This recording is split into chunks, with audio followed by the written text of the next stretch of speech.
Good morning, I'm Dominique Correia, actually teacher at ESAV, School of Health Sciences in Lausanne, and it's a pleasure to present you PRIT's project, Patients' Rights and Innovative Teaching Strategy, developed by a team from ESAV and HEIGVD.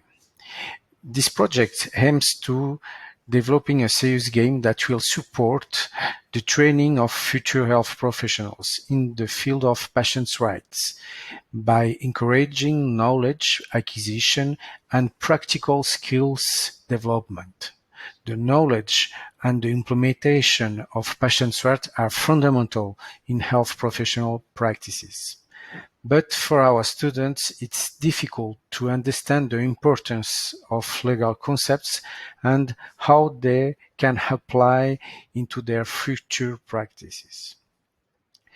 The learning experience intends to challenge students' mental models and support a transition from quality of care only to quality of care and respect of patients' rights. Welcome to the presentation of PRIT's series game. This game has been developed in collaboration with Al-Basim Research Axis of the School of Management and Engineering Vaud and HESAV, School of Health Science Vaud. It aims to support the courses on patient rights given at HESAV. In the game, the player assumes the role of a caregiver and his objectives are to meet the needs of the patient while respecting his rights. The idea is to make students aware of patient rights and to give them an idea of the situation they might face in their profession. This game will be used initially by about 100 HESAV students and can be used in class or remotely. This presentation is divided into 3 parts: a demo of the game, how does it fit into a pedagogical scenario, and content management. Let's start with the presentation of the game.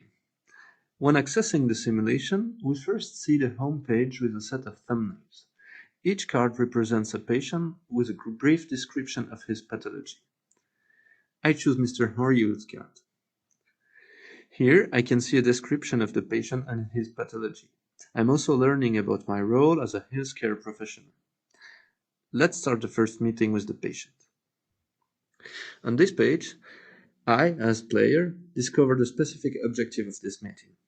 The patient begins the dialogue, and I have a choice of replies.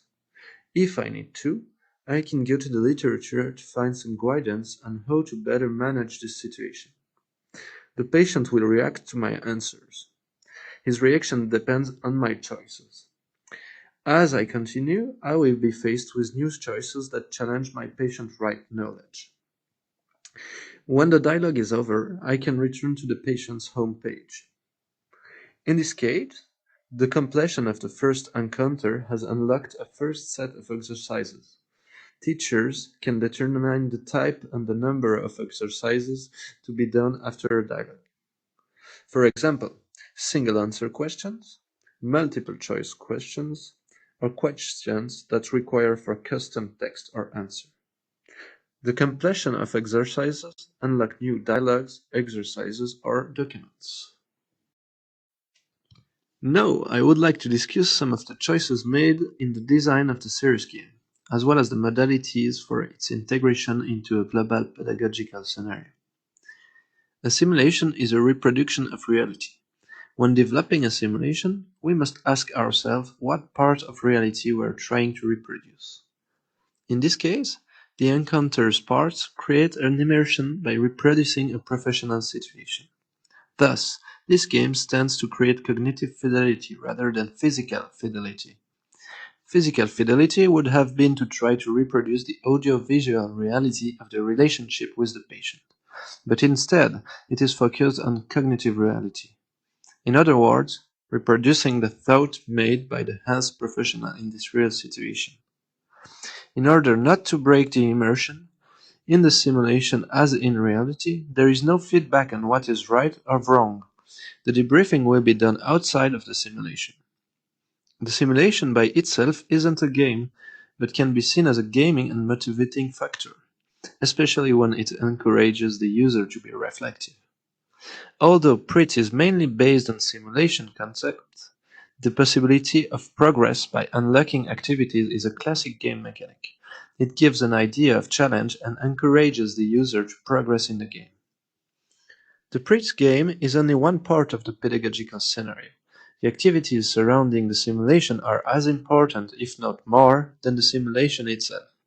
It will therefore be integrated into a global pedagogical concept, including activities around it, before, during, and after. Before, students may have a general introduction to patient rights.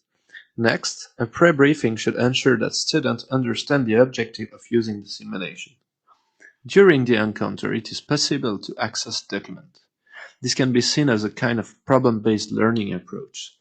The aim is to encourage students to acquire by themselves the knowledge that will enable them to solve the problem they are facing. In addition, social constructivist approaches are also used. For example, students can work in groups, allowing them to confront their opinions before answering a question. After encounters, exercises are intended to complete or reinforce what has been experienced in the simulation part.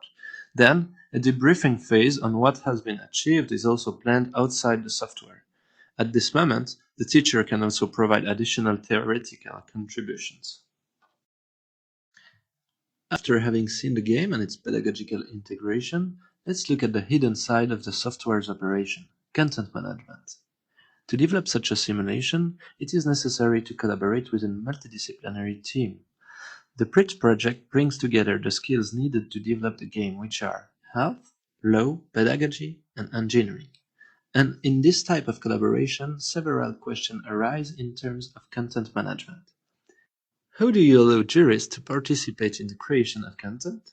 How to allow teachers to adapt the content to the evolution of educational objectives or to the evolution of the law?